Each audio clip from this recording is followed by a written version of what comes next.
Hello guys, যারা এই ইমোটটা নিতে চাও তোমাদের জন্য একটা নতুন ট্রিক্স দিব, যা তোমরা খুব সহজেই ইমোটটা নিতে পারবে। এই অ্যাচিভমেন্টটা পূরণ করার জন্য তোমাদেরকে এখানে চলে যেতে হবে। এখান থেকে আসে সব অ্যানিমেশনগুলো আমি তোমাদেরকে দেখিয়ে দিব। সব এভাবে স্ক্রল করবা, আমি দেখিয়ে দেব কোনটা করলে খুব তাড়াতাড়ি তোমরা পেতে পারো সেই লিজেন্ডারি ইমোটটা। দেখো গাইস, আমার কিন্তু কমপ্লিট হয়ে গেছে। আমি A to Z তোমাদেরকে সব কিছু বলে দেব। তোমাদেরকে প্রথমে আসতে হবে এখানে। এখানে তোমাদের আইডির বয়স কত হয়েছে সেটা এখানে দেখাচ্ছে।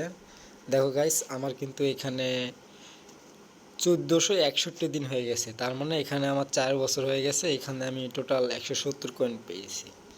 তারপর এখানে স্ক্রল করলে দেখা যাচ্ছে এখানে তোমার আইডির বয়স যদি হয় 1826 দিন, তাহলে তোমরা পেয়ে যাবে। এভাবেই আমি মিশনগুলো কমপ্লিট করছি। আমি A to Z ভিডিও তোমাদেরকে দেখিয়ে দিব কিভাবে এই অ্যাচিভমেন্টটা পূরণ করতে হবে। তো ওকে গাইস, নেক্সটের ভিডিওতে আমি সব ভিডিও রিভিউ দিয়ে দিব।